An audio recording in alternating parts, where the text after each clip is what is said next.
of times. I would like to challenge you guys just to say that, you know, if you're challenge people out of their comfort zones, if you're somebody who's more quiet, I challenge you to kind of speak up and share an idea you have. And if you're someone who's kind of tends to be more vocal, maybe try to challenge yourself to pause and kind of create that space for a quieter person to fill it in.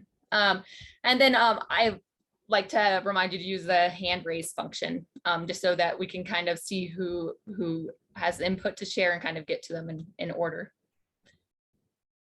Nice. And then next slide. Thanks. So we wanted to kind of try to be clear about what the purpose of this meeting is and of phase 3 engagement. So tonight, what we're going to be doing together is we're going to be reviewing the draft. We really want to review draft ideas as they're being developed. So these aren't finalized recommendations yet. So we're wanting to review them with you as we're in the process. And your role as steering committee members is to really be a sounding board to kind of give us your impressions of the recommendations and ideas you hear tonight before we take them to the public. And so for tonight and for phase 3 engagement, there's kind of 2 categories of content that you're going to be hearing. There's going to be some general draft recommendations, and these are for topics where we kind of feel like we have a more clear idea of the direction we're going in terms of policy. And then there's going to be conversation around draft alternatives, the sort of that second bucket. And that's for topics where we feel like a lot more community input is needed to figure out what policy direction we're going to go in. So tonight, as we go through the material, we really want you to be thinking of kind of these questions. So we want to know if the recommendations you're hearing, the material you're hearing, feels like it's really addressing what you're hearing from the community and what we've heard through our community input. Then we want to know if we're missing anything. Please let us know if what we've gotten right, and also please let us know like where we seem to be off track. Kind of how we're going to structure it tonight is that we're going to present kind of chunks of topic areas, and then we'll stop for discussion afterwards. If as we're talking, an idea comes to mind, or you want to say, oh, I think that's a good idea, it seems like you're on the right track, or somewhere we're off track, feel free to enter those in the comments as they come up to you. But we will be stopping at the end after kind of each section for a more in-depth discussion. So next slide. So kind of the agenda for tonight sort of supports that. So first we'll go through those draft recommendations where we feel like the policy direction is more clear. And those include the affordable housing and wealth building, supporting small businesses, and design character and preservation. And we'll kind of have 2 opportunities in there for discussion, and then we'll take a break, and then we'll come back for the second half of the meeting, and we'll go over the ideas where we feel like more community feedback is needed to kind of determine that policy direction. That'll be growth around corridors and the missing middle for housing. And then we'll just kind of close up with what's coming next. And so with that, I'll hand it, the timeline. So we're inching forward. So right now we're kind of in the, we're in the end of the summer, and we're kind of getting to where we get to exciting part where we get to define the issues and start kind of drafting those recommendations and reviewing those with the community. So that I'll hand it off to Brad, who's going to talk about affordable housing wealth building. Thanks, Brad. Great, thanks, Grace. And good evening, everyone. So get ready on these presentations. We're going to sort of do a fire hose presentation here and just shoot all sorts of different ideas your way in these different topic areas. And then, as Grace mentioned, we'll pause and we'll have some time to go back to some of these ideas. I'm going to talk about what will eventually be in the neighborhood plan called the economy section, which touches on affordable housing, wealth building, and supporting small businesses. And over the summer, we have compiled now about 60 recommendations in this area. And these 60 recommendations are things we heard in the community, things we've heard from this group. About 30 of those ideas are new to this plan. Are ideas that have not been employed in other neighborhood plans. And about half of those ideas, or 30 of them, we've carried from either existing citywide plans and policies or other neighborhood planning efforts where we thought the ideas were relevant to near Northwest. So with that, again, bear with me. I'll take about 8 to 10 minutes, and then we'll pause, and then you'll tell us. You'll tell us what you like, what you don't like. We'll answer questions. And as Grace said, tonight, we really want to get a sense from folks, just general temperature. Are we hitting the right marks here? Is there something that's deficient as we go through each of these topic areas? So next slide, please. So I mentioned that there were 60 different recommendations, and they're in 4 different categories. So the first category is commercial displacement and demand for everyday household needs. So we're going to focus a lot in subsequent presentation on housing and residential displacement.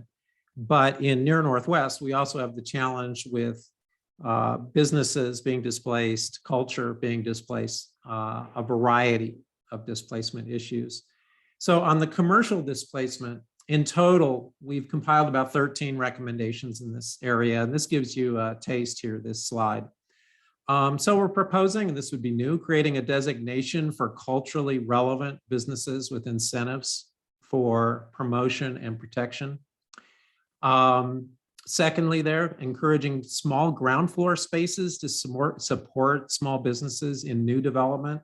Oftentimes when a new mixed-use project is put together, they'll have a ground floor plate, 3,000, 6,000 feet, just doesn't make sense for a small independent business. So how do we encourage smaller floor plates for that? The third one, grocery, of course, huge issue from Chaffee Park down into Sunnyside, verified food desert, not new to the community. We talk about providing incentives to attract a variety of retail grocery options. So not banking on any one concept or one store, but can we sprinkle different grocery concepts through the neighborhoods? The fourth one here is coming actually from us, is the notion of, can we identify a town square, if you will, for Chaffee Park, a place where the community can gather, and there are some retail restaurant options. Because unlike the other 3 neighborhoods, Chaffee Park really doesn't have a neighborhood business district in the same character. We do think there could be some creative options, particularly where the neighborhood abuts the industrial area. And then this last idea we borrowed from other neighborhood planning efforts, the East Area Plan, and this would really help on corridors. So think Federal, think West 38th. This was created for Colfax and East Denver to provide flexibility to change of use requirements to support small businesses.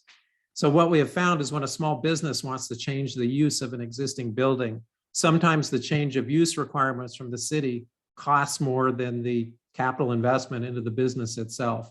So there was some reform that was pursued on this. Let's keep going.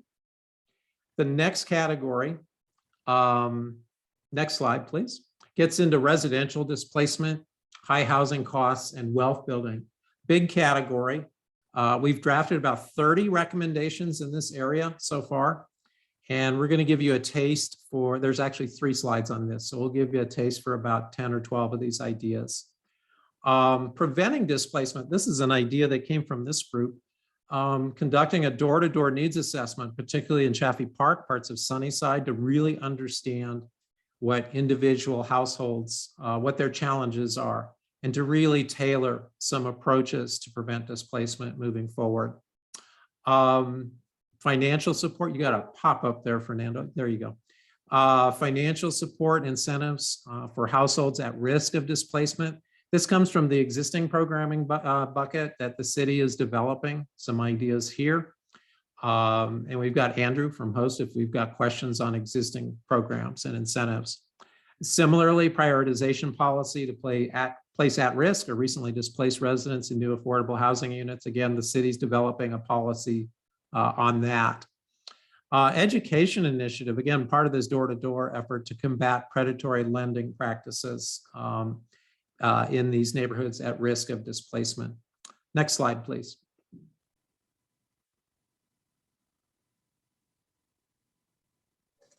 All right, just one moment. I lost my. All right, there you go. There you go. ADUs, we've talked about zoning revisions, but I think what we've learned through this process, it's more than that.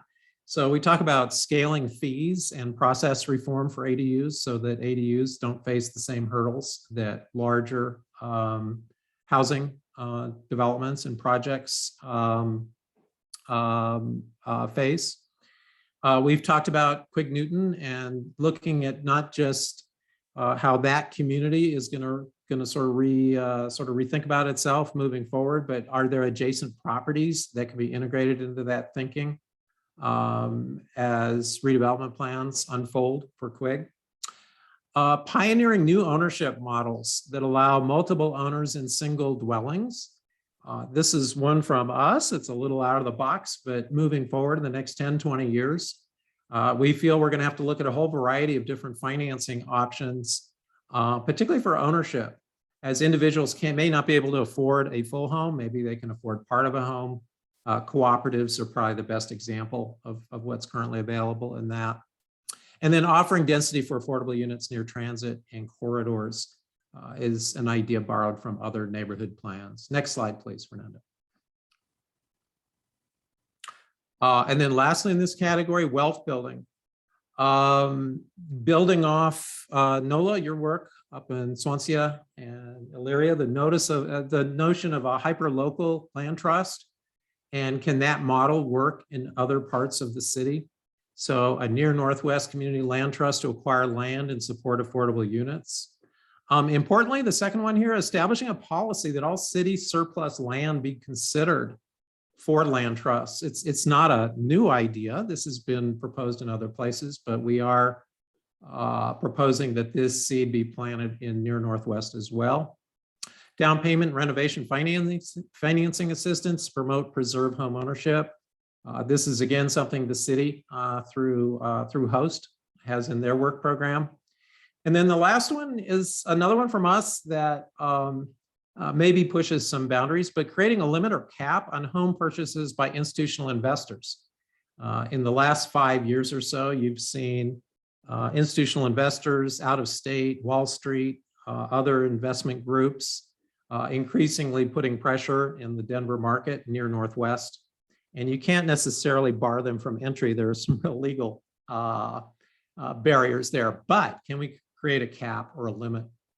All right, next, please. Last two categories. Brad, could you explain, sorry, just what for a community land trust, who owns the land then? Is that something the city would own, or is that something individuals or an organization would own? Yeah, the land in a land trust, and again, NOLA runs one of these. So in the Q&A, we could get more information on this. But in a land trust, essentially a nonprofit, community-oriented organization owns the land, and individuals have ownership interests in the dwellings. But that land is in perpetuity to keep affordability over time. Let's just I'm watching the clock. Let's move on to the next couple categories here because we're almost done. Our third category was assisting business districts with promotion, beautification, and maintenance. This really relates to the existing neighborhood business districts throughout the neighborhoods. There are 7 ideas that we've drafted from that, and they include the notion of creating a near Northwest business alliance of all these different districts that they could come together to build capacity and market to the neighborhoods. There's a real relationship between these walkable business districts and the adjacent neighborhoods. We're getting pretty excited about 44th Avenue. I know Sunnyside already is, but 44th Avenue as a central spine of the Sunnyside neighborhood in a variety of dimensions that really becomes sort of a linear focal point for the whole neighborhood and retaining neighborhood and independent businesses along that corridor. Promoting creative industries, maker spaces, and arts that celebrate the heritage of the area. And then looking at different ways that some of these business districts could get organized in a more formal way, whether through improvement districts or perhaps a community development corporation or other mechanisms. Next, and I believe my last slide, and then we'll open this up. And then the last category is preserving and growing primary jobs. A lot of this relates to the industrial areas adjacent to Chaffee Park and Sunnyside. There are about a dozen ideas in this bundle. And again, here's a bit of a sampling. we got pretty excited, and this idea came from you all and also from some of our community discussions. The notion of being intentional about connecting neighborhood residents and kids in particular to job opportunities that are in these areas. So some sort of apprentice program between major employers, North High School, other neighborhood schools. Again, an idea from this group, the notion of heritage industrial businesses was a quote from one of you, and we think that's a thing. And are there some industrial businesses that really should be designated for promotion and protection? Net zero policy, we talked about this again in this group to protect high value industrial jobs. So if redevelopment occurs in some of the industrial areas, can we create a policy where we won't lose high value industrial jobs, that there'll be a net increase either elsewhere in the industrial area or in the ensuing development? And then lastly, new mixed use development in the industrial area should consider a variety of concepts: live, work, maker spaces, other compatible concepts.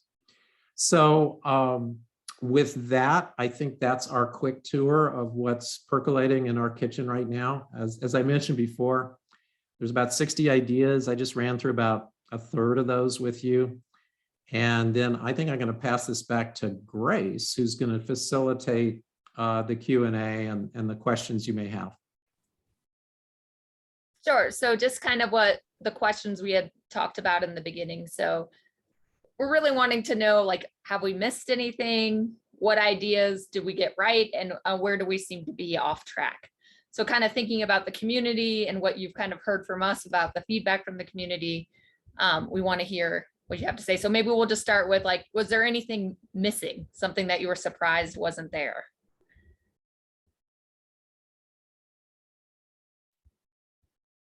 I see Rebecca's hands up.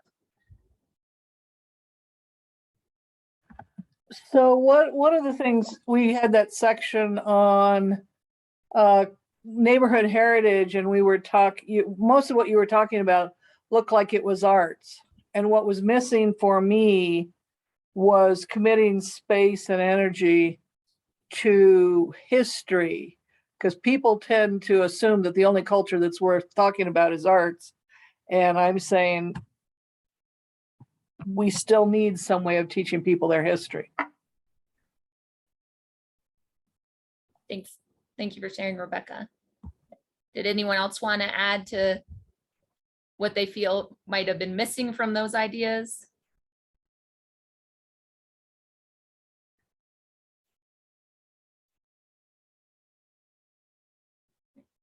What about, what ideas did we get right? Like, was there any of the ideas that you saw that you kind of felt excited about, or, you know, like felt like would be impactful in this community? These communities.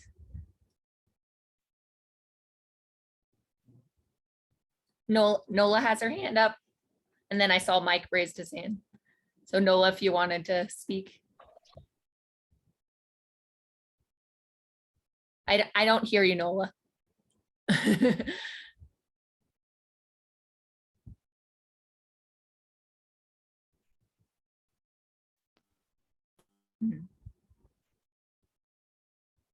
Maybe I'll go to Mike and then come back to you, Nola, while you're figuring it out.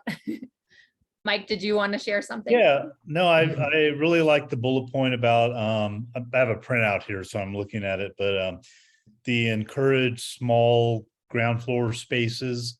I mean, I love that idea. I guess my question is, like, how do you encourage that? I mean, and I live in the Jefferson Park neighborhood, and there have been a lot of new construction around 25th and Elliott to Decatur, and they look like they're really large ground floor retail spaces. And also close to me in the Riverfront building, there used to be a yoga studio, and it's like a massive ground floor space. And you know, it's just kind of question about, like, how would you encourage that? And just, you know, wouldn't want to force a new development to build ground floor retail and have it be something that, you know, is consistently not occupied.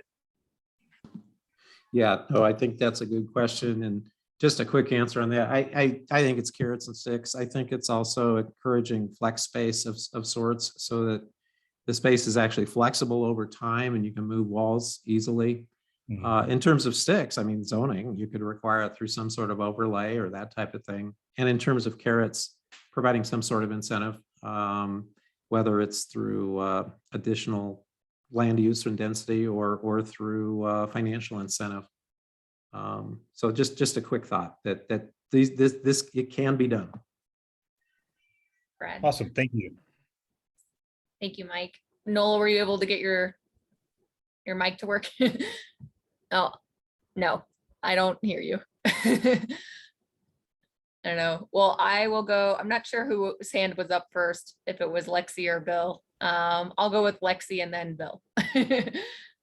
Hey, I just noted that I thought creating a designation for like a culturally relevant businesses with incentives was really a great idea, because I guess I also struggle with kind of what Mike was saying is kind of like overall, I think I know we're not quite there with the implementation, but of like, how do some of these things get accomplished? And I guess this was one where I'm like, that feels like the city doesn't need to be super involved, and the neighborhoods can, we already have some business groups that are running in all of these neighborhoods. So I think that would be just a great addition. I think that's a really good idea, because that to me feels very like something that's easily able to be accomplished. And then maybe there's like fundraisers to support something, to, a fund that's owned by this, kind of, I don't know if there's some sort of business association that runs this, but I think that's a really good idea. And I just wanted to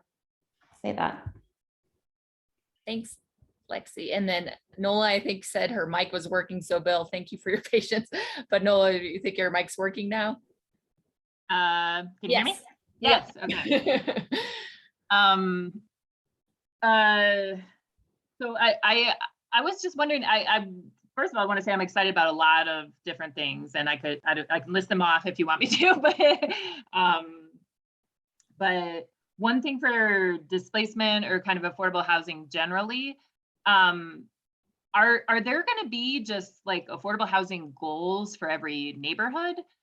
Like something as, I mean, I know it sounds simple, but I think a lot of times it's like, well, all the affordable housing should go in Chaffee Park because that's the most affordable. But I don't think that's right. I think there should be affordable housing goals in every neighborhood, and that they should be pretty explicit. So I don't know exactly what that looks like as a recommendation with the details, but I do feel like it should be explicitly a recommendation. Just a quick response, Nola. I know in the neighborhood plans we've worked on, there's a goal for the plan area. So not specifically each neighborhood, but if there's 4 neighborhoods, these 4 neighborhoods, there's a goal. And then the city, and Andrew, I don't know if you need or want to chime in, but the city has goals as well, citywide. Yeah, we don't have neighborhood by neighborhood goals, but we do have obviously expanding housing affordability and as citywide goals to try and incorporate affordable housing as development comes forward. And I want to get to Bill and make sure we have time for our last question. So Bill, go ahead and share your input, and then we'll. I can be real. Thank you, Nola. I can be really quick. I just wanted to comment on the first 2 bullets. I think what you've put together does, address what we've heard. Are we missing anything? No, not that. In fact, the contrarian comment I would like to make is that I worry, and this isn't unique to this set of plans or our particular process, but when I look at the plans in general, it feels like everything in the kitchen sink gets thrown in, and not enough decisiveness or prioritization is utilized. And I think that's part of the reason that people wonder or struggle with how things are actually going to get done, is because there's so much. I mean, for instance, if you look at your slides, how many times was the word incentive used? I mean, there are only so much for incentives to go around. And even if you were able to accomplish all the ones that were on the slides, you were limiting the size and potential viability and effectiveness of those incentives, the more of them you have. So just thought I'd add that in for thoughts. Yeah, Yeah. quick response on that one. I appreciate it. I mean, you don't want to promise everything. So a couple quick comments. One, it's a 20-year plan. So we're trying to be pretty exhaustive in terms of 20 years. And then secondly, in a subsequent phase of this process, you all are going to help us prioritize so that, you know, we may have 60 ideas in here, but maybe 8 of them make sense for the next 2 or 3 years. So we'll get to that level moving forward. Well, I want to make sure we include our last question in our discussion, which is where are we off track? So, you know, if you had something else you wanted to say about what you think is good, what did we get right? Feel free to share, but I also want you to share your input on what we're off track about too, because we just have a few more minutes here. I saw Renee had her hand up, so we'll go to Renee and then Emily. Thanks, Grace. Can you hear me? Yep. So I think there's a lot that you guys got right, because there's a lot that I heard that people agreed upon. And so one of the ideas that I want to put forward, because I think now is the time, is that there were some ideas that were put out there that were big ideas that didn't always have this group's agreement, but because we're just one section of the neighborhood, could have more ideas out there. And so I just wanted to advocate for the big ideas that we heard out there. And of course, if we talked about businesses and housing, and so one that comes to mind is about mobility, where someone was like, you know, we should find streets that we can close part of the year to prioritize pedestrians. And not everybody agreed with that, but we did agree that there's some big ideas we should push. And so being from DHA and wearing that hat, I appreciate that displacement and opportunities for affordable housing are in here. But I think there could be additional big ideas that we push and test at this time. Like I heard people say, you know, single family has changed in some neighborhoods and none of it was affordable. Well, is there a desire to have single family have the opportunity for affordable housing that increases density in single family? There were some big ideas that were put out there, and I'd love to see some of those vetted. DHA is going to maintain and keep and add as much affordable housing as we can over the next 20 years of this plan, but certainly the needs and the change that we've seen require that we address displacement and all opportunities to apply affordable housing, whether it's in single family and not just on parcels that have multifamily at this time. So it's a push where, not that we're off track, but now is the time to pull some of those big ideas that people on the steering committee had and really vet them, really see if they can fly, because things will be different in 10 years and really different in 20 years. And the last thing I will say is there's not much said about homelessness. And if there's people being displaced, there's people who are doubled up. So essentially they are homeless. And I think we should at least have something in the policy that addresses that as well as displacement. Thanks. Thank you, Renee. I know that we're almost out of time here on this first section. So Emily, if you wanted to share your thoughts real quickly before Cheney kind of leads us on to the next section. Sure. I think, I don't know if it's off track and maybe it's a little bit to what Bill was saying before, but like the reality of implementation. So like in Chafee Park, just as an example, we had a corner that was like an old church that a developer bought, and he couldn't get anyone to move in for like 4 years. Like no restaurant would take him up on it. No art, like they had a lot of ideas of what it could be. And he was like a well-known Denver developer. It wasn't like a nobody who had no connections. So I think like it is now condos. It's 12 condo. It will be 12 condos, which I'm sure you all know about. So I think just like not necessarily off track, but more specifics about what implementation actually looks like. And maybe that's where we're gonna go. But I think yeah, just putting it down, it's easy to put it down and say this is what we want, but like, how are we getting there? And like, can the city subsidize if a restaurant's not willing to come in and put something in? Can the city subsidize that? Or if an art place doesn't have the money to do that, is that something that, like, I don't know, other entities could add to or like encourage, so that there's a pathway when we know that it doesn't work, just like putting the call out to everybody and saying, hey, there's a huge space, like, come and use it. No, thanks. And I'm hearing more details, but it sounds like Brad was saying down the road, that's where we'll kind of do the prioritization and the how. I want to make sure that we get to Cheney so that we have time to do input on the next topic. But if you have any other ideas that come to mind, please feel free to enter those in the chat so we make sure we're capturing those tonight. I also noticed Councilwoman Sandoval had her hand raised too. So Cheney, I didn't, maybe Councilwoman, if you could speak quickly before Cheney Yep. starts. Thank you. I don't see anywhere in the slide deck Federal Boulevard specifically called out. And I think that that's a lost opportunity. Since everyone's giving praise, I'm going to go the other route because I agree with tons of the things that have been discussed 100%. But there's some missing things like Spear Boulevard's not called out. I don't see Federal Boulevard called out. I don't see 38th. I love how you have 44th as a spine. I think every neighborhood should have something like that in it, not just the Sunnyside neighborhood. So that's just my 2 cents. It's because I was looking back through the slide deck and I don't see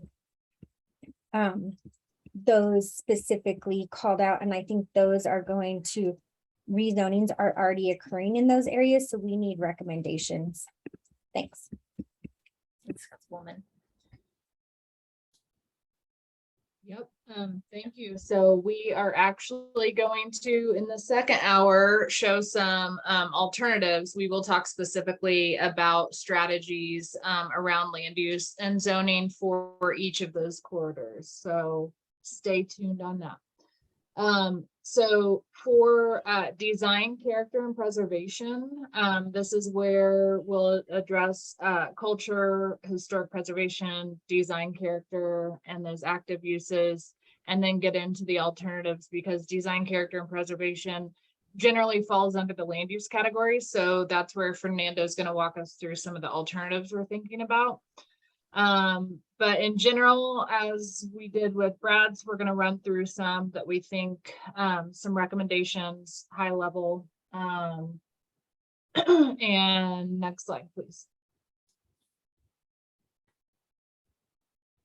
Okay, so if you'll recall, we're going to kind of combine these or group them into relate back to the issues and opportunities report. So if you remember the first one under character of neighborhoods is loss of ethnic diversity, families, and culture.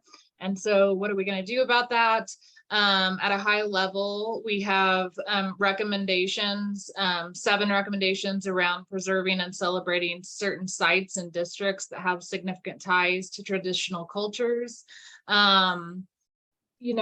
are high level, but when you get into actually how, again, we have bullet points under these bullet points that say how to do that. So some guidance are, really implementing the Nuestras Historias report and working council district, working with citizens to pursue designation of these important sites and districts, celebrating the history of Near Northwest in unique ways that bring the community together.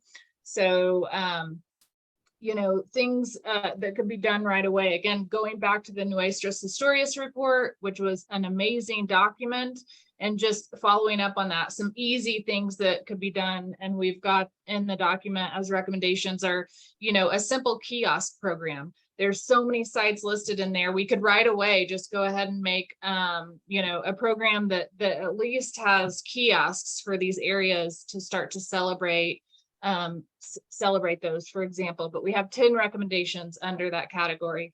And then another one that we found really significant in the history of Near Northwest is the streetcar system and the architecture and places and nodes that developed around that.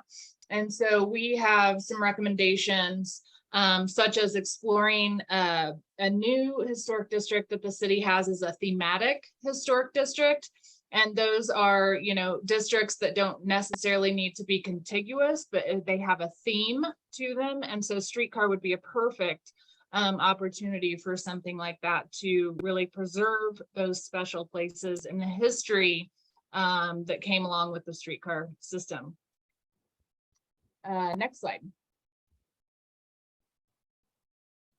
And then we're still on history and culture. So further study the potentially historic and key structures that have been identified. So previous to starting this plan, there were what's called historic context studies done. And that's a real, you know, high level look at each neighborhood that identifies certain buildings and areas that could be potentially historic. They need more research. So we've mapped all of those. We also have Sunnyside and Jefferson Park have already gone through a Discover Denver. That's an actual historic survey. So 2 of these neighborhoods have been surveyed and have actual recommendations that really are more detailed and could be could go right into historic designation or overlays or something like that to protect those areas. And so we have 3 recommendations there. And then finally, just ensuring that institutional uses, like if a school closes or a church is sold, those really institutional neighborhood uses remain contributing neighborhood uses into the future. And that's consistent with other NPI plan recommendations as well. Next slide. The loss of affordable traditional neighborhood building forms. So this has to do with neighborhood character. And so we have recommendations around encouraging renovations and additions as opposed to demolition and how to do that. We've looked at this in other neighborhood plans. And so we have a good path forward, and the city's already starting to work on this. So this is like something that could be more fast tracked. Encouraging the preservation of traditional missing middle housing. So what we found when we mapped the Near Northwest is that there is a lot of 2 to 8 units, sometimes even more than 8 units, but they're sprinkled throughout the neighborhoods, especially in Sunnyside and Highland and Jefferson Park, although some of them have been lost.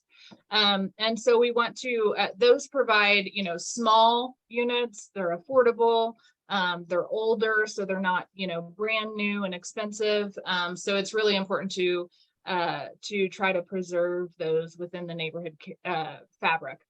And then lastly is work with neighborhoods to modify zoning standards or apply other tools to ensure new construction is consistent. And so, you know, what we say and what we've heard is that, I mean, dealing with Sunnyside taking so long to go through a conservation overlay, but really, you know, we think that Sunnyside overlay is a really good start. It's almost like a starter kit for other neighborhoods or areas of neighborhoods if they wanted to quickly apply those, you know, start there. Don't start from scratch. We're doing this already.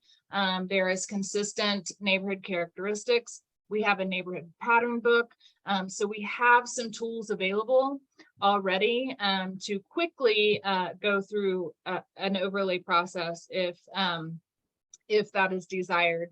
Another thing within this category is dealing with specifically the 2-unit districts. So most of the complaints around, you know, new buildings being out of character is because the 2 units, the duplexes.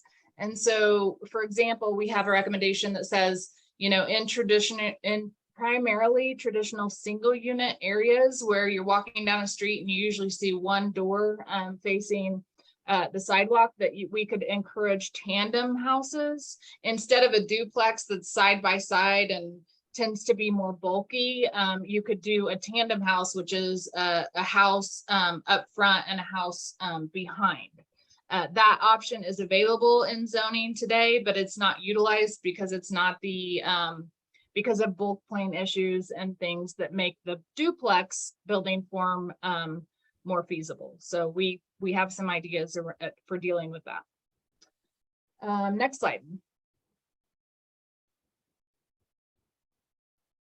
Okay, yeah, so we go lack of mixed use development. So in commercial and mixed use design, we want to look at requiring ground floor commercial at critical locations in neighborhoods to ensure services. And so we want to work with the neighborhoods on locations and criteria. We kind of asked this in the survey, and we have some data, but we want to really dive in this next phase with the neighborhoods. You know, we heard that, for example, busier corridors like Pecos would be a good corridor that could add commercial uses or corners and along corridors. So we will look at those specific locations and criteria with the neighborhoods.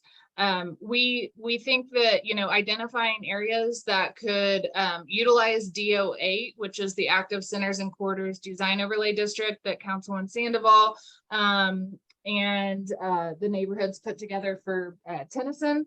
I'm actually helping the city with this in Colfax from the East and East Central area plans. And we think that, again, those are best practices that we don't need to start from scratch, that we can immediately utilize this overlay where it makes sense so that we can have early action. Allowing more businesses to operate in residential neighborhoods, again, with that location criteria. But, you know, the example in this bottom right corner, this is in Highland Square, but for example, it's a you know, old residential structure that is now like a skincare or spa. Could that be something that isn't super intrusive on a neighborhood with certain, you know, on a corner, a busy street or something like that, where we could start to allow more commercial businesses embedded within neighborhoods. And then finally, looking at this idea of a use overlay where an additional use or allow additional or commercial uses in a residential structure if the structure is saved. So this is a way to, again, preserve the character, but also open up the ability for other uses to go in there, again, with certain criteria that wouldn't be super intrusive to residential neighborhoods. Next slide. And then the last issue that we're addressing is this underutilized industrial and commercial land near transit. And so what we're doing here is really looking at some land use alternatives. And so we're going to get into this in the second hour. Fernando's going to go through specifically growth along corridors, specifically Federal and 38th, and then dealing with missing middle within the neighborhoods and how options for how, like Renee was saying, you know, how we can add density sprinkled throughout and not just place it in these larger areas. So we have some ideas around there. The other last category that we will bring up in phase 3 with the community is looking at some land use and alternatives for Sunnyside, that industrial area, the community center. We have some concepts we're working on, but they will be revealed and worked through with the community during phase 3. So just to let you know, we are studying alternatives for these land use scenarios in these corridors throughout the neighborhoods and the specifically the industrial community center in Sunnyside. And so Fernando's going to go into those, but for the rest of the time here in the next 10 to 15 minutes, let's go into a discussion around those other topics that we discussed, history and culture, neighborhood character, and commercial and mixed use.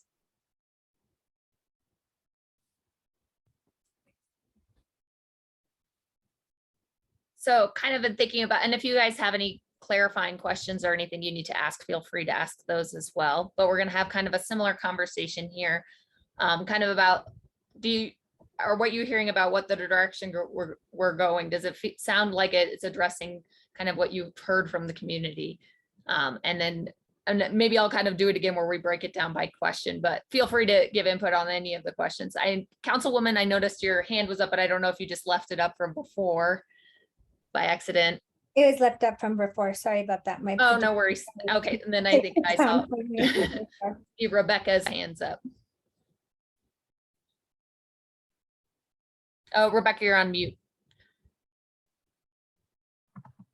You did have pictures on slide 1 showing the significant ethnic groups. You had Scottish, Italian, Chicano, streetcar. The Scottish were not a significant group. That should say Irish. They were the first group in. So you really need to rethink that one. The other thing is if you're looking at streetcar history, that may help with the, you had the thing about where you're going to place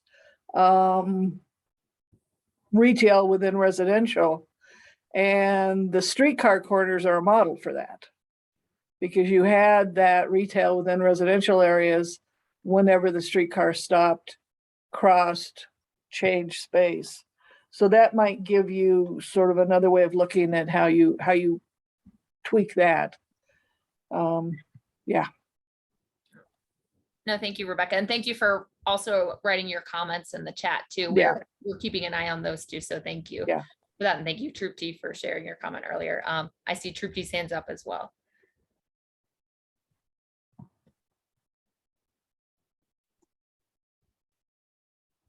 Troop T, I'm not hearing you. So did you have a comment? I'm sorry. Sorry about that. Oh, no worries. I'm sorry, I'm bouncing between the presentation so I can look back and forth, so I know what I wanted to say. And now, of course, I can't find the presentation so I can look at it. But in the mixed use one with the development and commercial, I think bullet 4 said use like overlays to, or something like that to, if they save the building, allow some additional uses, commercial uses, if they save the building. And on that, I guess my question is, the whole thing is commercial space isn't as profitable, which is why they're getting rid of it. So offering them an incentive of, we'll give you commercial space if you save the building, doesn't seem like an incentive. That almost seems like, yeah, I don't want the commercial space anyway, so I will definitely demo this and put in all residential. So I don't know if that was just, I misinterpreted that or I'm reading that wrong, but I think the incentive might need to be something a little different. And to Rebecca's point about the streetcar corridor being a very good model for where mixed use should go. And this is back to section 1. There was a comment about encouraging, I don't know if it was requiring, but encouraging a small, a commercial space in every development. I don't know if that's the right one, rather than thinking about it as the corridors. So, those streetcar corridors, whether it's a new corridor in the industrial area, existing Federal 38, and I'm speaking to Sunnyside here, but that would be where we want to make sure that commercial is, because I think that would be more useful just for as an individual living here, instead of a tiny, tiny spot in every, new development. So those are my 2 comments. No, thanks, Trupti. Cheney, was she understanding it correctly? Because I think Trupti, you're also maybe asking for clarification too. Yeah, do you allow additional commercial uses in a residential structure if structure is saved? And the issue is, if they really don't want commercial because it's less profitable than residential, then this is not much of an incentive. That's kind of where I was going. And maybe I don't understand the market dynamics enough But anyway, let's not, this is really an incentive, I guess. Yeah, so it's similar to so in Capitol Hill, there's a landmark, there's a use overlay for landmark structures that allow, for example, you see a lot of law offices over in Capitol Hill, and that was because those large houses were not being used for residential. That's not the issue in these neighborhoods today, right? Residential runs the world right now, but we're trying to think 20, 30 years out. We're, dealing with a lot of, more people working from home and perhaps starting businesses from their home. And so just thinking a little about loosening those restrictions around home office, what constitutes that. I think it could be a number of, office type, home office type things like was done in Capitol Hill. That was the idea there. And the incentive is to save these structures. I think there would, need to be certain criteria around that. Again, in Capitol Hill, it has to do with landmark structures, but that would still be developed. Thanks, Janie. We just have a few more minutes before, and I want to give you all a break today. So we're going to go till 7. But I saw Mike had his hand up. I also see there's some more comments specifically about kind of making sure there's a better understanding of the history in the neighborhood. So we're keeping track of those as well. But Mike, if you wanted to share your comment. Yeah, just 2 quick things here. On slide number 2, neighborhood character, encourage renovations and additions to maintain character. Just a really good example that is a couple blocks away from me is Briar Common, which it was kind of a unique little space anyway. I don't know that you could have scraped it and made 5 condos on it, but I love that they retained that building and they added a little bit more to it. And I mean, I think it's beautiful and it fits in perfectly with the neighborhood, and we're there all the time. I think that's a great example of a ground floor retail space and a building that didn't get scraped. And then my other comment is on slide number 1, loss of diversity, and it said further study, quote, potentially historic and quote, key structures. And I love the fact that like a Briar Common was adapted for a better use now, but I also worry a little bit about this potential historic designation, because I think sometimes people use that as a weapon to prevent, something happening on their block or, in their neighborhood, that they're just like, well, we don't want this scraped because it's an older building. And I just think I would just be cautious on, how we determine what things are potentially historic when maybe there really isn't that value there. So Thanks, Mike. And we're just about out of time for a break, but I saw Councilwoman Sandoval had her hand up.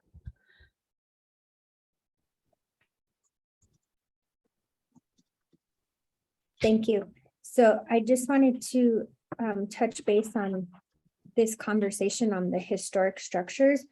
So at council at Ludi not long ago, we got an update and it's called adaptive reuse. So Mike, they're not necessarily historic structures, but they would meet the definition, quote unquote, of a historic structure. So similar to Briar Common, how it's not designated, but it's being adaptively used. And so that program is actually being utilized because of the East and East Central neighborhood plan. And so they're looking at other areas to do that and to adaptively reuse them.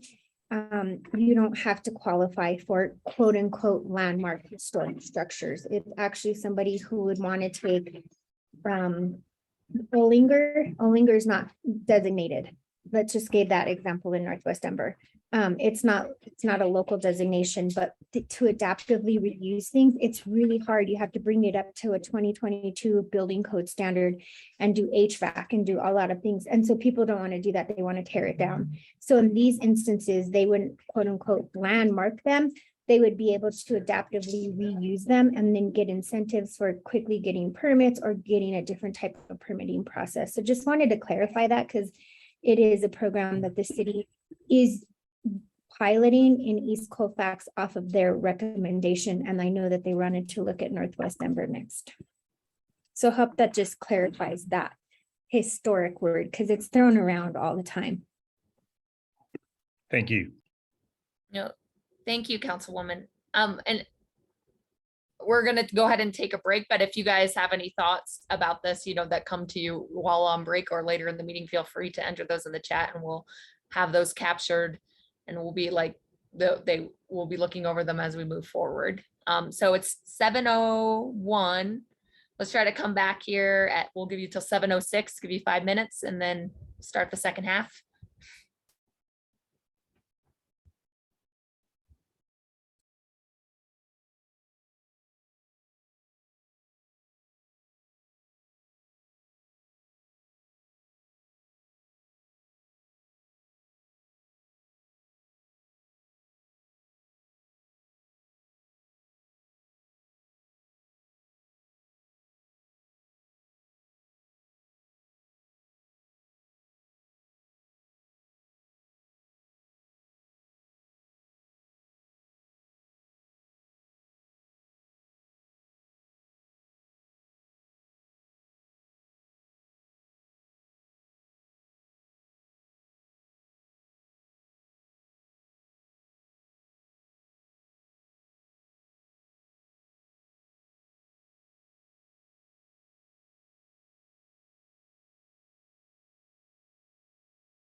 Okay, everybody, we're at 7:06.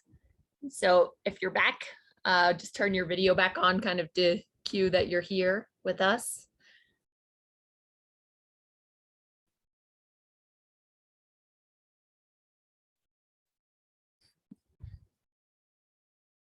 Okay, and we'll want to go ahead and kind of get started here so we can kind of stay on track. So Fernando is going to kind of lead us through the second half of discussing kind of the draft alternatives around those topics that we sort of need more guidance to know what the policy direction is going to be. So off to you, Fernando.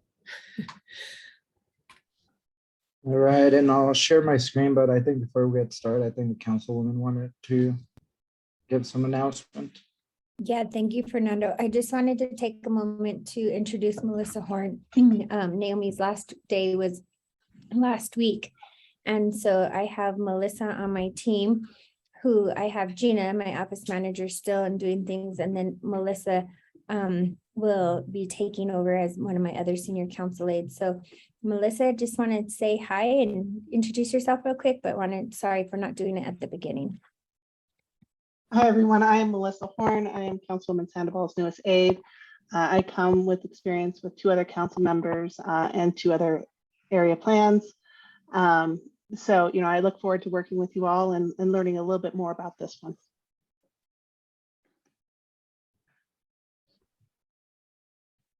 Awesome. And You. thank you. Yeah, and I guess I'll start introducing myself as well, since this is my second meeting with you guys, in case somebody did not attend the last meeting. I joined the city. My name is Fernando Wood, and I joined the city a couple of months ago, and I've been involved in different neighborhood plans from the consultant side, but I'm happy to be on the city side and joining this plan with you guys. So nice to meet you all. And I'll go ahead and share my screen so I can get started.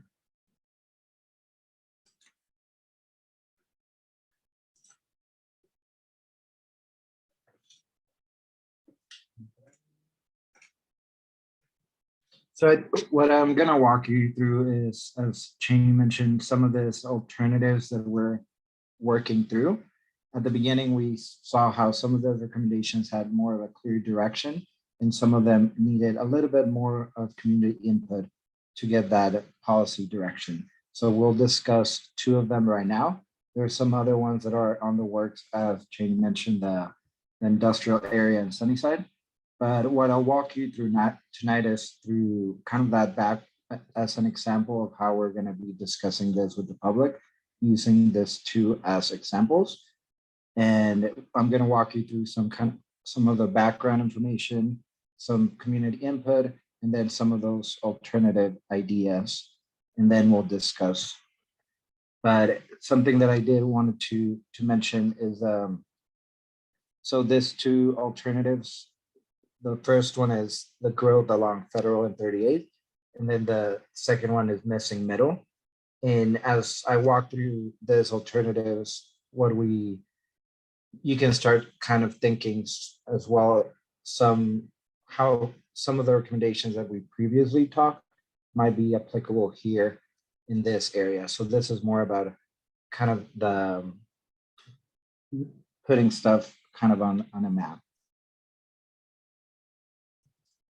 So the current growth guidance, will start with Federal and 38. And the current growth guidance that we have is from Blueprint Denver, the land use and transportation plan citywide that we have. And the areas highlighted on those red bubbles represent the areas that Blueprint calls for higher growth in both population and employment. And all the other areas that are on the map a little bit as a lighter yellow are considered other areas of the city, which that does not mean that there won't be any growth, but it's a smaller percentage of growth, allocated. And in this case, 38 and Federal are within that category of growth. And just something for you to note, I'm highlighting those areas and those red bubbles, and those will keep appearing on the maps for you to see kind of the relationship between what these areas are being highlighted in the growth strategy and how they are in the other map categories. So those areas on the maps that were highlighted as the growth, the higher areas of growth, are corresponding to Blueprint future places and what it classifies as community centers, community corridors, some regional centers, and some higher residential areas, higher density residential areas. So based on Blueprint, we do have clear direction or some direction regarding growth, both in jobs and population, based on these place categories. But as I mentioned before, federal and 38, there's not a lot of that guidance. So why are we talking about and discussing in more detail these two corridors? There's not enough guidance in Blueprint, as we mentioned, and then there's some community input of what we heard, what you guys have been discussing up to date. This is a graph of the community input that was from previous phases. So we heard federal in 38. What the community wants is some better experience along this corridor, this being in the form of improved frontage and streetscape, and as well as medium scale buildings and wider sidewalks. Along with that, the diversity of small businesses is a big thing, as people have been mentioning, along with increased streetscape and improved streetscape, and even some open spaces or cafe seating areas. So that's kind of what we heard from the public of what the corridors, the vision for the corridors would like to be. And then when we look at zoning, we see, and I've highlighted in those red bubbles again, the growth areas from Blueprint. Those red areas already have some sort of, in some cases, mixed use zoning, which facilitates that, or the industrial zoning in the case of Sunnyside, and that's another alternative that we'll discuss later. But in terms of the corridors that we're talking about, there is some mixed use zoning already there that allows for that diversity of uses in potential growth. So that's one of the reasons that we're talking about this corridors as an alternative themselves. And in previous analysis performing this study, you guys identified some areas, some underutilized areas along this corridors in the black bubbles that I've highlighted along 38 and Federal. Sorry, let me backtrack for a little bit. The underutilized areas are the blue parcels that were identified. So some of them are already within those red bubbles that I'm highlighting with guidance from Blueprint, and some of them are being analyzed and studied on the other alternatives, such as the Sunnyside option. But some of the smaller areas along this corridors, along 38 and Federal, they're not being discussed. So that's why we're talking about them, and how are we wanting all this input and all this amenities that we talked about in the community input, how are we gonna get there along this corridors? And so we have some underutilized areas near transit, but we want to talk about the corridors as themselves, as a complete function. So I'm just highlighting all that in black to kind of note how there are some of those areas underutilized on the corridors, but in the alternatives, we'll talk about them as a whole. So the different ideas that we have regarding this growth along the corridors, the first one is kind of just our baseline and current zoning, which for the most part along Federal and 38, there is some 2-unit zoning, some single zoning along certain nodes and along certain areas. There is some mixed use and mean street zoning, which allows for a greater diversity of uses and some higher stories, 2 to 3 stories. In this alternative, it will include the expanding housing affordability incentives, which will allow higher stories in exchange for housing affordability. That we can discuss in more detail if there's questions. The idea number 2 is to concentrate or increase the density along certain nodes of the corridor. This being the nodes where there's planned high capacity transit. Some of this being 38th and Spear with Federal, and then some inner nodes where there can be bus service or along Tejon, for example, and 44th, right? So kind of concentrating this higher intensity or higher density, as well as uses in nodes instead of all along the corridor. And then the idea number 3 is concentrating it along those nodes, plus expanded area along those corridors next to the nodes. And that being some of the existing corridors along 38th, and some of that growth guidance that we already had from Blueprint along Federal, that being on the southern part in Jefferson Park, as well as the northern part in Chaffee Park and a little bit of Sunnyside, south of I-70. So these 3 options kind of represent the spectrum of how we can deal with some of this growth and some of this amenities that we're looking for to improve along these corridors, and in 3 different spectrums, one being kind of as it is, and then the third one on nodes, and then the third one being more expanded along the corridor. So as we discuss kind of these 3 different options, I think we want to hear kind of what these 2 questions, like, are there any additional areas that we should be looking at, or any other missing ideas, as well as kind of some of the questions that we were talking about on the previous section as well.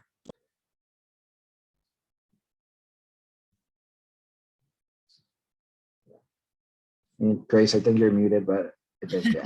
Thanks. Yeah, Troop DIC has her hands up. Yeah, I'm trying to understand, thank you. I'm trying to understand kind of the nodes part of it, why Blueprint Denver thought that that was the right idea, and whether that actually still applies. And especially as I think of the 38th and Federal node, we've got an auto part and a 7-Eleven. Like, are we waiting for those people to leave and we hope something better comes along that makes sense in that node? I kind of, the node piece versus something more continuous, because the entire corridor, is a north-south major connection. Shouldn't we be thinking about the missing middle in those areas? So why limit it to just nodes, I guess, is what I'm thinking. Yeah, and I think that in terms of missing middle, we'll go more into detail into that conversation. And as kind of you're alluding, these 2 conversations are very tied together. So just like a preview of that conversation, there is another idea regarding missing middle that aligns with the bigger corridors, being Federal and 38. And also the issue of why the nodes, and do the nodes still make sense today and for the next 20 years versus when they were originally designed, and 2004 and then updated in 2019. I don't know what was updated, whether these sections, this part of the Federal Boulevard was actually updated in 2019, or are we looking at recommendation and guidance from 2004 with the nodes aspect, and whether that makes sense today. And I don't know, I'm posing this question, but that's the question that comes to mind about thinking about nodes. So I kind of don't have an opinion on the nodes because I don't understand why it made sense or still makes sense. But for me, I would be thinking that the entire corridor, we should be thinking about the entire corridor rather than just development or increased stuff around the nodes only. Thank you. And just to clarify about the notes, I think the notes that I have highlighted here are more in reference to Denver moves transit in the BRT in high capacity for the future than the past notes. So, but I thanks for sharing your point about the nodes versus the whole corridor. Do we have an update on the transit study and whether, first of all, BRT is even going to happen, or is it going to happen for, I mean, it would not make any sense for BRT to happen in just sections and stop and then again and then stop and then again. Like, do we know where the BRT stands today? That might help us understand, you know, what's happening in those sections a little better. Yeah, if I can jump in real quick, Fernando, I think Trupti, you know, the Blueprint Denver place types, the places there that we're talking about are really the mixed use places. There are designations around residential only, but these, what we're talking about here are where, you know, to your point about the concentrating, right, of mixed use places and having that feeling of a place that's vibrant, and it can't happen along, you know, 8 miles of Federal, right, or 5 miles of 38. We have to concentrate it in places, and so this is these scenarios look at that, like around, and the city can answer your question around Federal Boulevard and where we are, but yes, we are following that transit project, and these bubbles generally relate to the larger and more trafficked bus stops. Oh, You know, I that's wanted to helpful. say real quickly, to remind folks to put themselves on mute if they're not talking, just because we are getting some background noise right now. Okay, sorry, go ahead. Yeah, thanks, Janie. That actually makes sense. If we're talking specifically these nodes as the mixed use, then that kind of makes more sense to concentrate, you know, some of the commercial where, you know, it would make sense. You can't do it on the entire 8 mile corridor. Okay, thank you so much.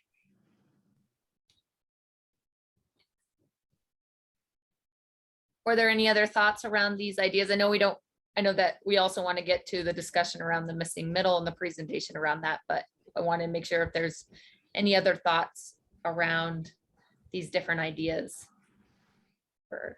I think I'm not totally sure if I understand what the proposal is. Is it to have recommended higher density in the neighborhood plan in these areas, and what would, so if that's true, then how high are we talking? Like what zoning designation are we talking about? And I saw something about preservation of smaller businesses or something, and I know there's like the Botanica, and there's like that little row of shops that has like the quinceañera and the you know, there's some of those so like, is that, I don't know, if we put, oh, you can tear this stuff down and build, you know, 12 stories, they're gone, you know, all those. So I'm just kind of wondering, like, what's that balance? What really are we talking about here? You know, and I'll go back to this slide. I think kind of what we want to gauge with the community is this is kind of what we heard, kind of along the whole corridor. This is kind of the vision, and the highest ones were the kind of that medium scale mixed use buildings with wider sidewalk that I think based on current zoning wouldn't fit.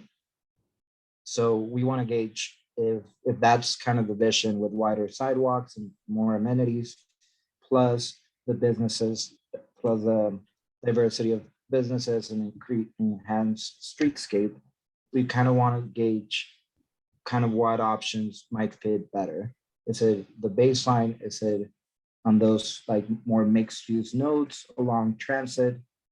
Sorry, I'll go back really quickly. Sorry about that. Or is it along kind of longer stretches of the corridor? What may also be helpful is that, you know, using the blueprint place types that are on this map here, the three main scales of centers and corridors that are in Blueprint are local, community, and regional. And generally, you can think about the local as being 2 to 3 stories, and the community scale as being up to 5, and then the regional being higher. So we wouldn't have to treat each of these nodes the same way. We could have different place type recommendations that make sense, given the context and where each is located. So it's an open question about what should be there, and that's part of what we want to explore with the community, but wanted to just give you a general idea of, with your question about density, Nola. Yeah, that's a good point, Cortland. Thank you. And just one more thing to add is that these neighborhood plans can modify or add to Blueprint Denver's places. So we could like around our idea around the streetcar corridors, for example, which like 25th and Federal is one, that it could be a unique place type, like a community center preservation focus, or community center streetcar focus or something. It could have more detail added to it, like focus on preserving existing small businesses that allow up to, increased density in other places or something. And just to clarify, as you guys are going, like asking for the phase 3 engagement and you're presenting the alternatives, just to make sure it's clear, you're wanting from the community to have their feedback on which of these ideas are you most drawn to, or you feel is that most appropriate for the neighborhood, or is there another idea we're not even thinking about? Is that kind of what the type of input you're wanting to get? I think so, and I think Corlin or Cheney can chime in, but yeah, that's kind of the level of input that we're looking for. And as Cheney was saying, like, is this node a little bit different than the other one? I think people can also provide input in that perspective. Well, I want to make sure we get to the missing middle too, and I know and have time to talk about that as well. So maybe it's a good idea to move on to that, unless somebody has something they really want to share on this topic, or as usual, you can kind of enter stuff in the chat that comes to mind.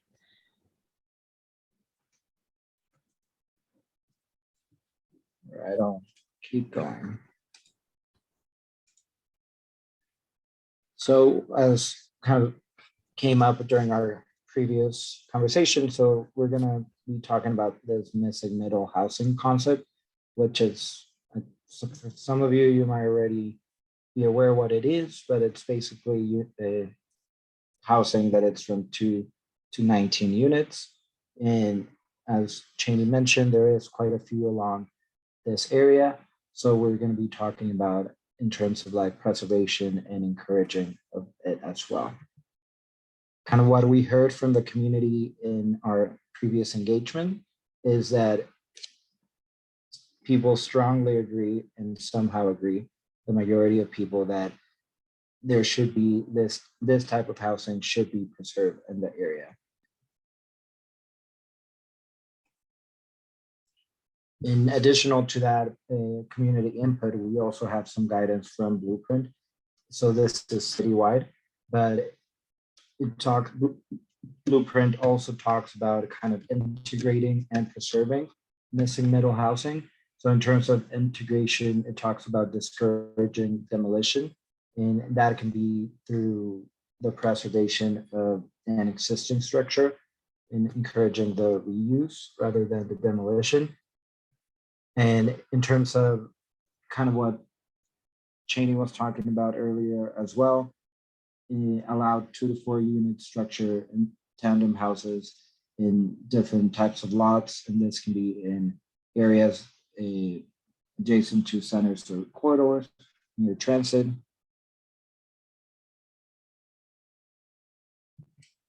And some of what we've heard throughout, I think this concept of integrating middle and preserving it, there's some other considerations that need to be taken into account. So I think one big consideration that we heard has been the compatibility with the existing and surrounding character and design and scale.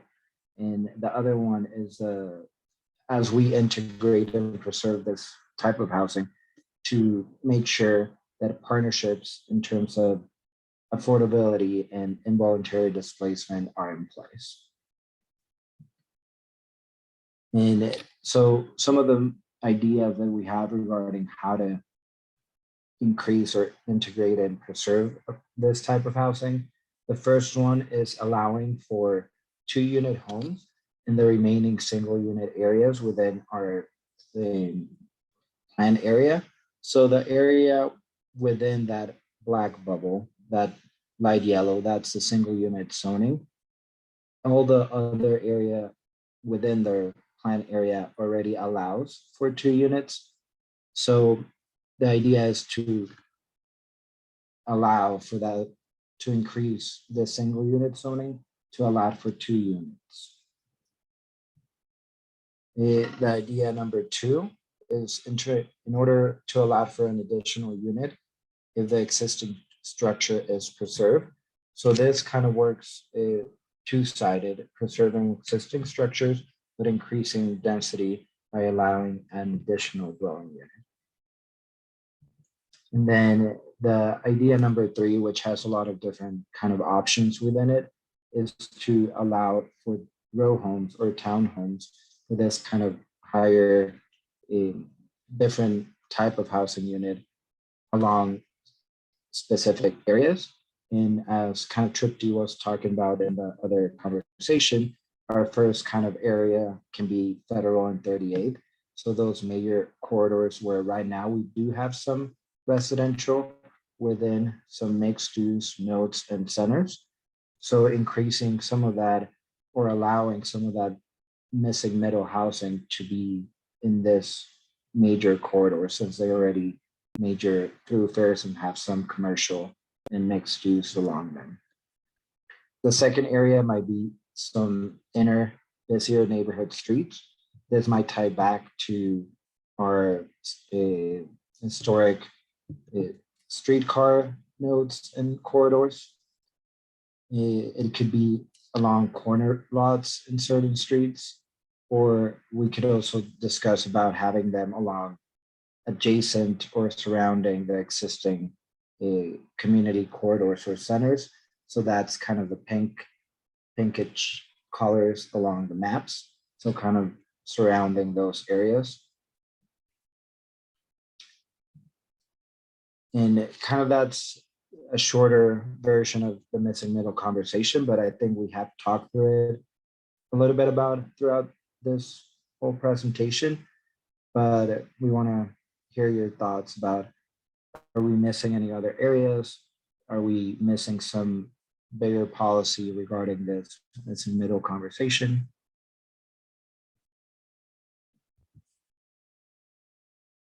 Yeah, and I think I see Tripti that you have your hand. Yeah, hi, thanks. So I guess, can you bring up those 3 ideas again, just so I make sure? But my overarching thing is that all of the ideas are good and fine, but I think we need to think about whether they're kind of blanket or we really think about where it makes sense. And that's kind of what we're talking about with some of either the corridors. But then, the other part is we want to make sure that, because I think there are a lot of people who actually do want single family. So I think we want to be able to have single family detached, tandem, 3 units, 4 units, 5 stories, row homes, but we want to have a balance so that it isn't that because my fear would be that once you do a blanket rezone of single family to 2, it's just a matter of time before the value proposition is, available for it to become 2. And then, would I personally want to live in Sunnyside if there was no single family home? No, but, I bet you there are a lot more people like me. So I think what we need to do is strike that balance to have all that. And then the other part of it is with all of the upzoning, because that's what we're really talking about, is a lot of upzoning that's going to happen with these recommendations, is that we have enough of the services and enough of the kind of the walkability and, you know, closed off streets, pedestrian only streets, the bike infrastructure, all those things to accommodate the additional density that we're actually going to get through this kind of upzoning. So I think a balance to make sure all types of residences are available so that we really continue to have a diversity of people who want to live here. Thank you. Thanks for sharing.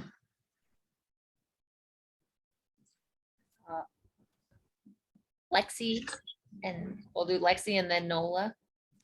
Thanks. I completely agree with Troop D. I think there's definitely like areas where it would make sense. Like I really agree with the corridors. I mean, it's, you know, in general, less appealing, you know, to live on those corridors. So making something that's more affordable in terms of townhomes and condos and all that, I do really agree. I think if you just blanketed, and I don't, not that that's what you're suggesting, but like what she was saying is if you just took all the single units in Sunnyside and Chaffee Park and turned them into duplex zoning, you would, I mean, it would just be a matter of time before every single family home that was, you know, that isn't already, you know, fully remodeled or brand new is coming down, and there's gonna be no affordability. I mean, I am in real estate and I continue to be shocked at how much people are paying for a duplex. I mean, I'm talking like 1.5 to, I think there was one in Sunnyside that was close to like 1.8, and for a half duplex. So we're not going to gain affordability. We are going to just lose character,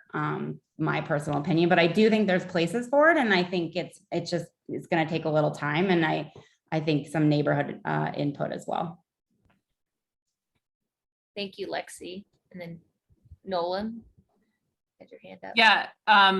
Well, and I can just kind of build on what Lexi was saying too, of I think we need to acknowledge that this is a strategy for making money, right? So if we don't have for developers, so if we don't have that affordability component in there, it's like kind of a free for all. I mean, and I just want to say, as someone who's trying to do this in GES, like we have 2 duplexes, a triplex, a 5plex, and are looking at 3 different lots right now for tandem houses to add to existing homes. So we're trying to do this right now.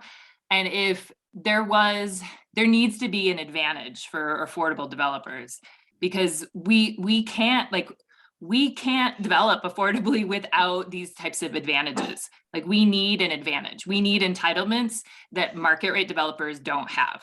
That we have to have that. Otherwise, we will not get affordability in Denver at the rates that we need it. Like we have to have an advantage like that, and being able to have an entitlement only, you know, affordable developers, so that we can just move forward on a duplex if it's a certain size lot, or, you know, I'm sure there's some restrictions in there, and maybe they should be distinct for affordable versus a market rate developer, but there has to be a level of advantage for affordable developers, or we will never get the types of units that people want to live in affordably in neighborhoods like Highlands, you know, in the north side pretty much at all.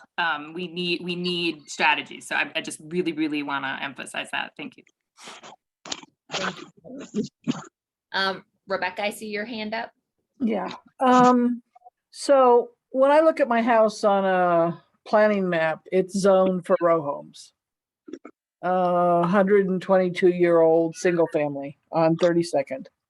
Are there ways of redoing the zoning designations to kind of the developers look at that and they say, oh, good, let's tear that down and put up row homes?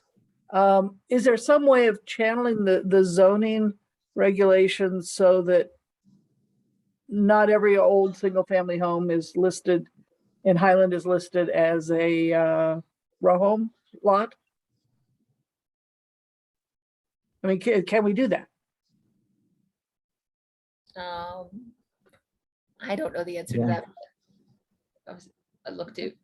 So let me try to see if I understand the question. You're saying if we can change the zoning from row homes to something else. Either So- leave them as single family, or alternately something to kind of designate what we're talking about in terms of missing middle. Does that help? Does that clarify at all? Yeah, I think so. And I think it's through processes like this plan, for example, and this idea that I just highlighted of like, right now, this bubble within the black has that single family zone. And that's kind of what we were talking about right now. It's like it's opinions of living it like that versus saying on a plan that it should be a vision for something else. So I think through this plan, yes.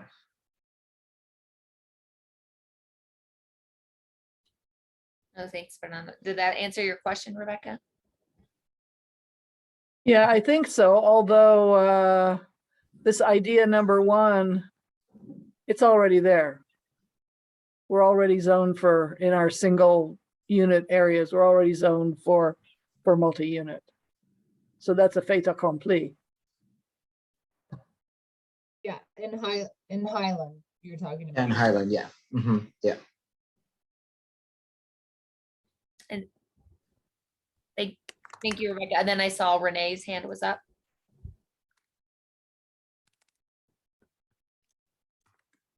I don't hear you, Renee, good. though. Here I am. Hi.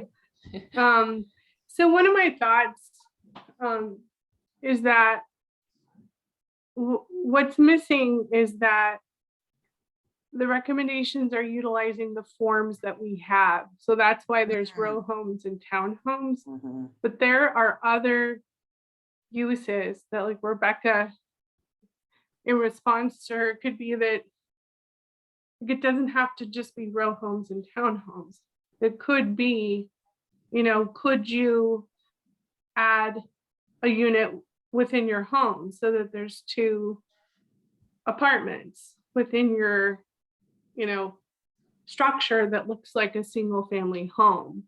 There are forms that are not in the Denver zoning code that help single family neighborhoods to have uses that we see now historically, but that other cities deploy that keep the character. So the section that is medium homes or large homes that's designated for row homes, that's a reflection of our own zoning code missing a lot of building forms that just are not there. And so if it could become multiple apartment single family homes, or the triple decker, the triple levels of single family homes that you see in other cities, then your neighborhood starts to accommodate more people without changing its character, its architectural character. And so, I think we should take a shot at identifying the need for those versus just choosing from the menu that we have, because the things that are on the menu are not what is being asked for or needed by this neighborhood, these neighborhoods.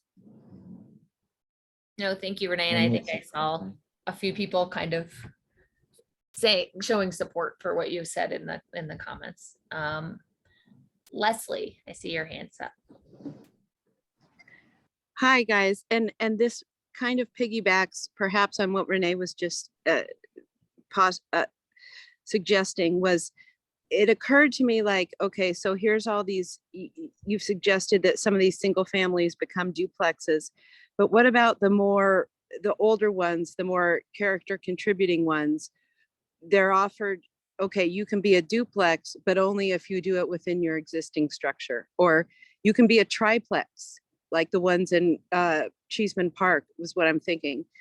Great historic homes weren't torn down, but they were divided into triplexes. Like, can we incentivize keeping of those homes by allowing just those folks who want to keep the character contributing homes to be able to upzone if they don't tear it down? just a question. Yes, absolutely. That's one of our ideas that we floated in East and East Central, and we've carried over in the housing economy and housing section, and is certainly applicable here with idea 2, allowing for an additional dwelling unit or units if the existing structure is preserved.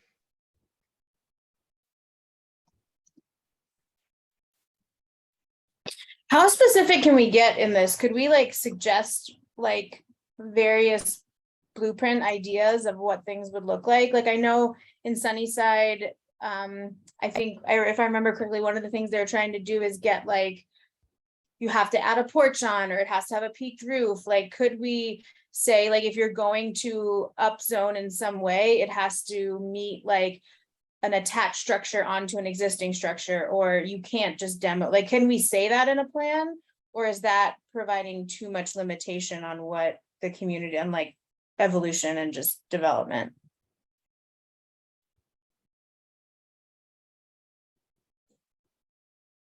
Yes, we can say that those ideas in a plan. We can give a menu of things. We've for example, we have a pattern book for the neighborhoods that is designed, and the effort was intended to influence, what are the characteristics? And we keep talking about, Chaffee Park and some of the subdivisions in Sunnyside, the post-war subdivisions, they're very different character, and it's not a one size fits all. And so we need to talk with the community of Chaffee Park about what characteristics make up Chaffee Park. It might not be the elevated front porches, right? Because that's a Sunnyside thing or a Highland thing. It's not a Chaffee Park thing. Chaffee Park has lower sloped roofs, so flat roofs might not be a big deal, so it needs to be very context specific, and we can certainly do that, and we intend to do that specifically with Chaffee Park, because there's no Sunnyside has an overlay that's in the adoption process. Highland has overlays in historic districts, and so Chaffee Park is one neighborhood that we really want to focus on those characteristics. Thanks, Cheney. And then Leslie, is your hand still just up from before, right? I think. Yeah, sorry about that. Oh, no worries. So I don't see any hands up right now. We just have a couple minutes left before we kind of want to get to what our next steps are. I know there's been a few questions about kind of like how specific we're getting in this phase, and I don't know if we want to speak to that. So for phase 3, I guess, could we maybe provide clarification, like what level of specificity, or is it more about kind of making sure the general direction of recommendations is kind of correct and we're going in the right direction, and then the specificity will come later? Is that kind of just for clarification as what this phase of the process is? Yeah, that's right. I mean, we're confirming like the general strategy before we draft all the more detailed recommendations. So like the level we've been dealing with it today is kind of confirming the general overall direction, but there's more detail that'll come with specific recommendations later. And then my interpretation of the question was sort of like, how specific can the plan get on different topics? And that's sort of a judgment call. The plan is not regulation, and so we can't get so specific that we're pretending that the plan is a regulation. We need follow-up projects to create new regulations. And so usually the most useful guidance for a plan is describing what the future vision is at a level of detail that can be useful in crafting those regulations, but doesn't set it on a specific narrow course that we might figure out later didn't include all of the exactly right approach, right? And so we try to leave the door open for good ideas to come forward later to implement it, and not make the plan too constraining by identifying like a specific solution when there might be other ones that we think of 5 years later when we get around to that project. So it's pretty loose, but that's sort of the general philosophy in creating these plans. No, thank you, Cortland, for speaking to that. Yeah, and kind of in the same vein, I know that Trupti had asked in the text if the specific recommendations are available, somewhere will become available.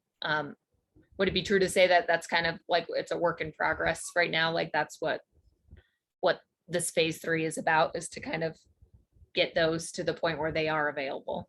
They aren't. Yeah, I was speaking specifically to the fact that I think at least in Cheney's section, it was like 3 recommendations, 7 recommendations, 4 recommendations. That means they're already written down somewhere. And I'm curious whether, you know, we're going to get to see them and when. That was at least that question, Grace. Okay. Cheney, did you want to? Yeah, sorry. I can answer that. It's a lot to present. That's why we dialed it back to like the bigger ideas. But we do want to let you know that we have a giant spreadsheet that we are currently going through different city departments to make sure that, you know, they are on board and everything that we were recommending, you know, is not like pie in the sky or too crazy or anything like that the city wouldn't support. And those recommendations we will be presenting in phase 3.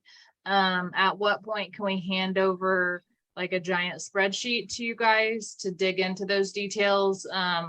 You know, I think we're still at least a few weeks out, because it's all being, we're just throwing out initial ideas as a sounding board right now, but they are all very preliminary. No, thanks, Cheney, for speaking to that. I know we wanted to have about 10 minutes to cover kind of what's coming up next. Troop, your hand was just up from before, right? Yeah, you took it down. Okay. Well, no, I actually had a question. I had a comment or question to what Cortland was saying. I think it was Cortland, sorry.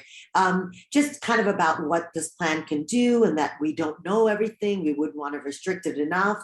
You know, I think another way we need to look at some of the things that we leave open, you know, quote unquote, open, because we don't want to be too specific, is also thinking about putting in the right guardrails for the unintended consequences that we know we don't want to have. Because I think one of the things that I've noticed with the city, you know, I've heard it, you know, we're really good at putting these papers together and plans together, and we're terrible at implementation. And even when we get to implementation, it's so subjective, loose enough to get away with too much. And we're kind of dealing with some of that right now in some of our Main Street zonings. So I think while I agree with you, Cortland, that we don't want to be too restrictive, you know, but how do we think about making sure we put in the guardrails for the consequences we know we don't want to have? Yeah, and that's about striking the balance, right? Of, you know, there's not like one answer on how specific can we get. You know, that's how the question was phrased. It's that we have to take all that under consideration and be providing the best guidance for future implementation to use that doesn't tie their hands, but also sets up the guardrails, like you said, and identifies the community's top priorities as well. That's really key, of like, what's the most important thing, and is there a rank order of priority that we can identify that provides like the most useful guidance, you know, moving forward, and maybe addresses some of those guardrails that you're talking about too. Thank you. So yeah, if anything else comes up, share those in the comments, but I did want to kind of give Fernando some time to share kind of what's coming up next.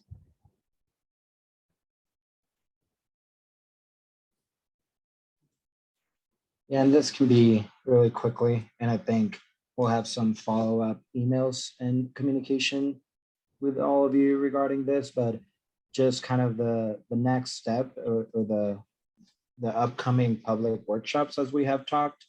We have the dates and the venues finalized and the times, and they're here on the screen. So we'll have one big area-wide virtual public meeting on September 21st from 5:30 to 7:15. And then we'll have 3 in-person workshops. The first one being on September the 29th at the CEC Early College. That's more for Highland Jefferson Park neighborhoods. And then Chaffee Park on Saturday, October the 1st in the morning from 10 to 12. And then on Wednesday, October the 5th from 5, sorry about the typo there, p.m. to 7 p.m. on Sunnyside. And right now we're working on the flyer and getting our kind of communication draft up. And I'm sure, Sung will come back on the next couple of days, but he or I will follow up with some drafts so you all can share it with your networks as well. And then, Trep, do you have a question regarding the workshop? Yeah, I do. The second phase, I think, the last phase where we went back to the community, I guess July-ish timeframe, the participation was terrible. What are you going to do different this time around to increase the participation? Yeah, and that I can maybe hand that to somebody that was there. I know. Well, whoever's getting paid to do this, it needs to respond to this because we are not getting enough participation. When you get, our happy hours get more participation than these things are getting, which is terrible because they're not really important. So I think we got to do something different. So I guess, are we doing something different in how we're trying to get people to these meetings than what you did before? I guess that's what I'm really looking for is if something doesn't work, let's try something different. Yeah. And I'm not sure about the different, but I can answer, I think, what we're going to be doing, and somebody that was here can help support what that difference might be. But I think is that Brad and Puma? Is Puma the one responsible for engagement? Are they the group getting paid to do engagement? Because then that's the group that probably needs to tell us that. Sure. We're part of it. We're part of the team with the city. So a couple things. One is we would expect the most engagement to actually be when the draft plan is circulated, which won't happen until the first quarter of next year. In terms of these workshops, these are essentially to get people to react to some of these preliminary concepts that you've seen. We do rely on this group to help us get the word out. So to the extent you can get the word out through your networks, that's helpful. And then I'll have to kick it to my engagement team, who are not here tonight to answer the question directly. But there's a plan, there's a strategy. Will we see an uptick in participation? Based on other MPIs, I would say it may be unlikely until the first quarter of next year, just to be honest with you. So you didn't answer my question, Brad, which is what are we going to do different this time, given that we should always be striving for more participation? And obviously they're never good enough ever. But what are we doing different like each time to make it better? We pivot, we learn. It's been happening for the 3-4 plans that we've been doing to try to do things differently based on what we learned from the past. That's what I would really love to understand because I'm kind of really discouraged by the level of participation. But we did a lot of different things this time around in near Northwest. I would defend our focused engagement. I think we reached Spanish speaking and different constituencies that typically are not engaged in this in a way that was significantly more impactful than any of these neighborhood plans in the city. So number one, I'll defend the focused engagement, and that will be in full gear first quarter when we have a draft plan. We decided not to do the focused engagement for this next series, again, because we're refining these recommendations. It's very nuanced. In terms of the traditional engagement, we'll continue to use the channels that we've used. We also had, and Councilwoman just chimed in, this is the first time a council district has flyered every single home in advance of workshops. That was done last time. We'll likely do a similar effort in first quarter. So we've talked about this in strategy sessions with our city partners. I don't think we should elevate expectations for this round of engagement that's coming up. It is really a check-in and a refinement. I actually would defer to Cortland, to add any comments of the city's expectations. I do think, to your point, though, that as we get into the first quarter next year and we have a draft plan, we really want to go all out, and that's when we'll be working with you all too for new ideas as well. Yeah, and I think one of the things I would add that hasn't been mentioned yet is this list of events is a lot shorter and easier to understand than what we had in the previous round. I think we split our audience between having many different routes and avenues to engagement. And if you add those up, the numbers, look a lot better, right? And so I think by having fewer events, it should result in some better attendance at these, because we're not splitting the audience so much into so many different options. And I want to be conscious of everybody's time because we're past 8 o'clock right now. I know, Fernando, you have on here about the next steering committee meeting. I think that date, the 26th, that's a Monday, which would be different for us than the Tuesday. So I just wanted to make sure that was correct too. Yeah, and I apologize about that. I think that's a typo then, but I think I was confusing it with the in-person workshop. But the September steering committee, which happens on a Tuesday, we'll be having that same week an in-person workshop, the one on the 29th. So what we're proposing is that meeting, that steering committee meeting on September, for it to be optional and treating it more as a working session with the West steering committee members. And this is in response to something that was brought up on the last steering committee by Ben and I think Tripty. So we wanted to take that approach. And then for the October one, we'll resume kind of our conversations in more detail about mobility and quality of life topics.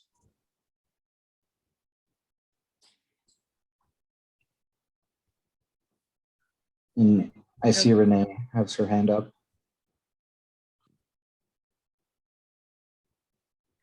Hi, Fernando. It was on the last topic where I felt like we had done door-to-door flyering and connectors out at Quig Newton and got a really good turnout of residents there, and the team did a great job engaging them. And so I do think it really is on a lot, just all of us collectively helping to get people to come out to see some of the information. Because once they come out, there's really good interaction and content for them to respond to. Thanks for sharing.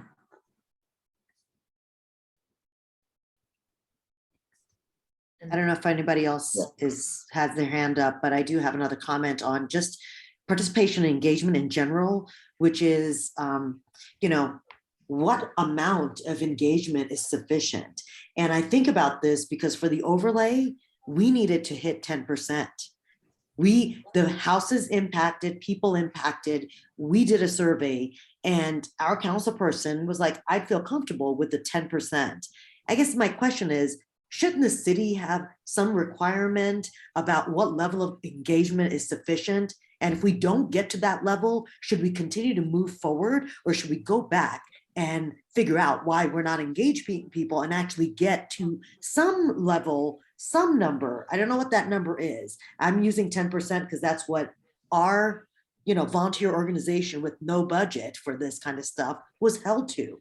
But when we're talking to the city, what engagement do we need? Before you say this is not enough to move forward, we don't have enough. And shouldn't you be held to a standard that we are as residents?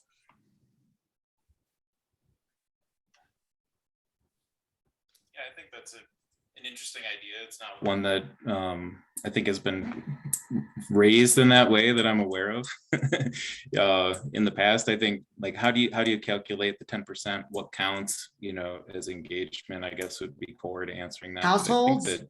yeah, we'd be open identifying metrics and things like that. Like as Brad mentioned, we sent flyers to everybody. Councilwoman Sandoval made sure that happened. And there should be pretty broad awareness, but people may not be participating, for whatever their reasons are. But we have been making a real good faith effort to try to make sure that people are aware that it's going on. We also did yard signs, and we had what we call street campaigns last time, where our team went out in the commercial quarters and handed out flyers to businesses. It's actually the most outreach of any project I've done. And yes, we were disappointed, as you were, Troop D, in the turnout. We offered so many opportunities to get engaged, and we did hear a lot from the yard signs though, so maybe we could up the yard signs. We do still have yard signs, so we could freshen those up around the neighborhoods. A lot of people firsthand told me that they heard about the project through the yard signs, so I think that was good. No, I think this is an important issue about how we can better do engagement. And perhaps we need to continue another time just to be respectful of folks' time, since we're quite a bit over our time frame, or over our 8 o'clock. I think one thing we have to keep in mind is we have to take screen sharing down when we're having these discussions. It doesn't help community engagement. It helps when you see people. Sorry. Yeah, sorry about that. Good call. Hey, and actually, I do have a last question, which is last time Ben Chavez of Jefferson Park asked the project team to coordinate a meeting with West Area that was one phase ahead of us to talk about, like, well, how's it been for them? What have they done that's worked? And kind of really just have an opportunity, hi Ben, have an opportunity to kind of compare notes, understand, and but are you guys gonna do that? I think I've sent an email to Sung already. I don't think I've heard back. So is that something that is gonna happen? Yeah, and I think that was kind of the last bullet point on the last slide, like the September meeting. The September meeting for here will be optional, since that's the one that overlaps with the third phase 3 engagement. But that's the meeting that the West Area Plan Steering Committee members are planning on joining you guys to share and to discuss some of those conversations. So we either miss this meeting to go to that meeting? Is that what you're saying when you say it's optional? It's combined. Okay. It's the next steering committee meeting, September 27th. It was a typo, so it's September 27th. Same time. It will be a joint meeting in person, right, at the rec center and we are inviting West Area Steering Committee members for that exact reason. Thank you.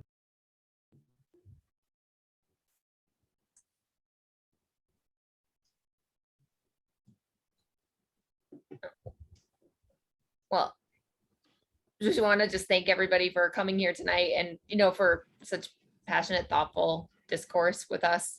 And yeah, I guess we'll see you in September when we can meet with the West Area, have those conversations.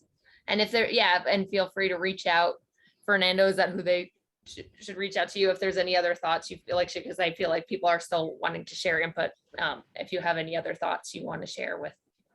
Yeah, I think they can reach out to me or the project team, and then Sung, I think, will be back on email later this week as well. So thank you. Thank you all. Everybody. Have a good night.